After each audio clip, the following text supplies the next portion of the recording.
রান্নাঘরে সবাইকে স্বাগতম। আমি সুমনা চলে এসেছি আজকে আমি আপনাদেরকে একটা নতুন রেসিপি দেখাতে। রেসিপিটা দেখানোর সঙ্গে সঙ্গে কিন্তু বিভিন্ন ধরনের টিপসও আমি দিয়ে থাকি। টিপসগুলো কিন্তু অবশ্যই ফলো করবেন, তাতে রান্না করার সময় আপনাদের কিন্তু অনেকটাই সুবিধা হবে। চলুন দেখে নেওয়া যাক আজকের এই রেসিপিটা কিভাবে আমি করছি।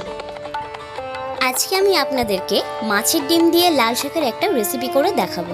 রেসিপিটা কিন্তু দুর্দান্ত লাগে খেতে, শুধু খেতে নয় স্বাস্থ্যের দিকেও যদি আমরা তাকাই তাহলে কিন্তু এই রেসিপিটা স্বাস্থ্যের পক্ষে অনেক ভালো। বিশেষ করে লাল শাকের মধ্যে প্রচুর পরিমাণে ক্যালসিয়াম থাকে, যা দাঁত এবং হাড় গঠন করতে খুব সাহায্য করে। আর আয়রন থাকে প্রচুর পরিমাণে। ভিটামিন সি সহযোগে যদি খাওয়া হয় তাহলে সেই আয়রন কিন্তু শরীরে শোষণ হয়। আর ভিটামিন এ, ই, সি লাল শাকের মধ্যেও থাকে। পটাশিয়াম, অ্যামাইনো অ্যাসিড, ফসফরাস এ তো অবশ্যই থাকে। তাছাড়া গর্ভবতী মহিলারাও কিন্তু লাল শাক খেতে পারে। আর লাল শাক খেলে কিন্তু দৃষ্টিশক্তি বাড়ে, হজম শক্তি বাড়ায়, আর হজমে কিন্তু সাহায্য করে।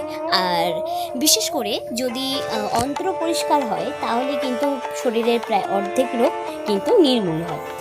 আর মাছের ডিমের মধ্যে কি কি উপাদান থাকে বা খেলে কি উপকার হয় সেটা কিন্তু আমি ভিডিও লাস্টে বলবো। চলুন এবার দেখে নেওয়া যাক কিভাবে আমি আজকে এই রেসিপিটা করছি। আমি প্রথমে নিয়েছি লাল শাক। আমি 2 আঁটি লাল শাক নিয়েছি, আর সেটা একদম ছোট ছোট করে কুচু কুচু করে কেটে নিয়েছি। আর ভালো করে কিন্তু শাকটা পরিষ্কার করে ধুতে হবে। আর যখন শাক কাটবেন তখন একটা দুটো করে করে কিন্তু বেছে বেছে কাটবেন, তা নাহলে অনেক সময় এতে চুল থাকে এবং নোংরা থাকে। আর এখানে নিয়েছি পরিমাণ মতো সরিষার তেল, আমি 100 গ্রাম নিয়েছি মাছের ডিম, 8-10টা কাঁচা লঙ্কা আর পেঁয়াজ নিয়েছি, একটা বড় সাইজের পেঁয়াজ কুচিয়ে নিয়েছি। আর লাগবে 8-10টা মতো বড়ি। আমি এখানে হাতে দেওয়া বড়িই নিয়েছি, আপনারা চাইলে কেনা বড়ি ইউজ করতে পারেন। আর লাগছে হলুদ, চিনি আর লবণ আর কালো জিরে আর শুকনো লঙ্কা ফোড়নের জন্য। ব্যাস, আর কিন্তু খুব বেশি উপকরণ লাগবে না, এটাই হচ্ছে উপকরণ। এই দিয়ে আজকে একটা চমৎকার শাকের রেসিপি আপনাদেরকে শেয়ার করব। এবার কড়াইতে দিয়ে দিলাম তেল। তেলটা একটু গরম হয়ে গেলে এর মধ্যে আমি দিয়ে দেব পেঁয়াজ কুচি। পেঁয়াজ কুচি দিয়ে আমি একটু ভালো করে নাড়িয়ে চাড়িয়ে নেব। পেঁয়াজটা একটু ভালো ভাজা হয়ে গেলে এর মধ্যে আমি দিয়ে দেব কাঁচা লঙ্কা। আমি এখানে 4-5টা কাঁচা লঙ্কা দিয়ে দিলাম। তারপরে একটু নাড়িয়ে চাড়িয়ে আমি এর মধ্যে দিয়ে দেব মাছের ডিম। মাছের ডিমটা দিয়েই কিন্তু সঙ্গে সঙ্গে ঢাকা দিয়ে রাখতে হবে, তা না হলে মাছের ডিম কিন্তু ফুটে গায়ে লাগতে পারে। তো একটু মোটামুটি 5-6 মিনিট মতো রাখতে হবে। একদম নিবু আছে মাছের ডিমটা দিয়ে, তো ওই জন্য মাছের ডিমটা দেয়া আমি দেখাতে পারলাম না, কারণ দিয়েই আমি ঢাকা দিয়ে দিয়েছি, তো তার জন্য। তা না হলে কিন্তু ফুটে গায়ে আসতে পারে। মাছের ডিম খেতে যেমনি ভালো লাগে, তো মাছের ডিম রান্না করতে গেলে একটু সাবধানতা অবলম্বন করতে হয়। আর প্রয়োজন মতো লবণ আর হলুদ দিয়ে দিলাম, দিয়ে একটু ভালো করে ভেঙে দেবো মাছের ডিমটা, যাতে মাছের ডিমটা ভালো করে ভাজা হয়। তো আমার মাছের ডিমটা প্রায় ভাজা হয়ে গেছে, মোটামুটি 4 থেকে 5 মিনিট মতো লাগবে মাছের ডিমটা ভাজতে। তো আমার মাছের ডিম প্রায় ভাজা কমপ্লিট। এবারে আমি কড়া থেকে এটা তুলে নিচ্ছি। এরপরে আমি এর মধ্যে দিয়ে দেব আর একটু সরিষার তেল। তেল একটু গরম হয়ে গেলে তার মধ্যে দিয়ে দেব বড়ি। এখানে একটা টিপস আমি দিয়ে রাখি, তেল কিন্তু খুব গরম হয়ে গেলে বড়ি দেবেন না, তাহলে বড়ি কিন্তু একদম সঙ্গে সঙ্গে দেওয়ার সঙ্গে সঙ্গে একদম কালো হয়ে যাবে, আর এই বড়ির যে টেস্ট সেটা কিন্তু পাবেন না। তো মোটামুটি তেল দেয়া একটু হালকা গরম হলেই কিন্তু বড়িটা দিয়ে দিতে হবে। আর নাড়াচাড়া করতে করতে বড়িটা ভাজতে হবে, যাতে বড়িটা পুড়েও না যায় আর একদম লালচে লালচে ভাব আসে, আর তখন কিন্তু বড়িটা দারুণ লাগে খেতে। আর এরপরে আমি এর মধ্যে দিয়ে দেব কালো জিরে আর শুকনো লঙ্কা ফোড়ন। যখন ফোড়ন থেকে হালকা একটু গন্ধ বেরাবে তখন আমি এর মধ্যে দিয়ে দেব পেঁয়াজ কুচি। পেঁয়াজ কুচিটা দিয়ে আরও 1 মিনিট মতো একটু নাড়িয়ে চাড়িয়ে নেব। যখন হালকা হালকা পেঁয়াজ থেকে ভাজা গন্ধ বেরাবে তখন আমি এর মধ্যে দিয়ে দেব কুচানো লঙ্কা। লঙ্কা কুচানো দেওয়ার পরে আরও 1 মিনিট মতো নাড়িয়ে চাড়িয়ে এর মধ্যে আমি দিয়ে দেব কুচানো লাল শাক।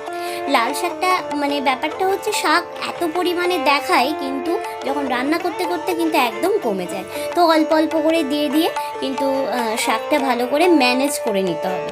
এরপরে আমি এর মধ্যে দিয়ে দেব লবণ আর প্রয়োজন মতো হলুদ।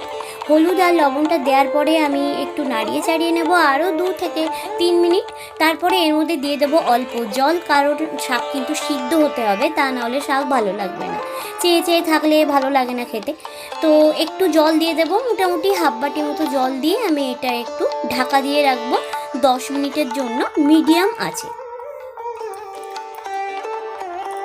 শাকটা আমরা যখন রান্না করি তখন মনে হয় যে শাকটা অনেকটা বেশি, কিন্তু যখন একদম রান্না কমপ্লিট হয়ে যায় তখন অনেকটা কিন্তু কমে আসে। তো নুনটা কিন্তু আপনারা বুঝে দেবেন, যে অনেক শাক দেখাচ্ছে বলে যে অনেকটা নুন দিয়ে দেবেন তা কিন্তু নয়।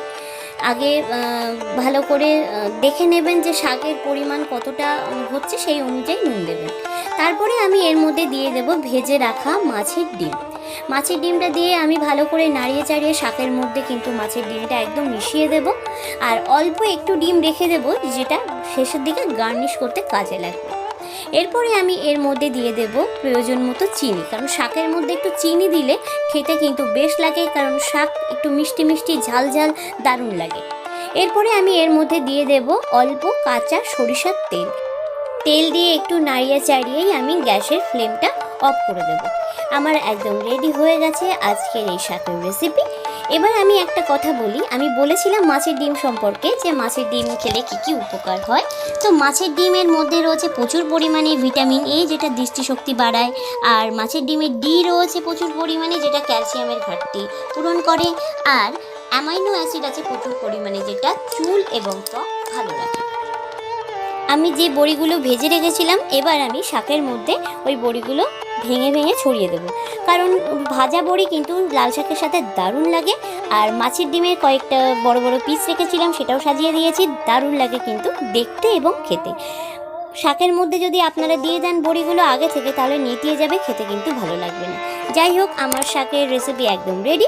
আপনি যদি আমার চ্যানেলে নতুন হয়ে থাকেন, নতুন বন্ধু হয়ে থাকেন, তাহলে অনুরোধ রইল চ্যানেলটাকে সাবস্ক্রাইব করে রাখার জন্য, পাশে থাকবেন আর বেল আইকনটা প্রেস করবেন। সবাই ভালো থাকবেন, সুস্থ থাকবেন, নমস্কার।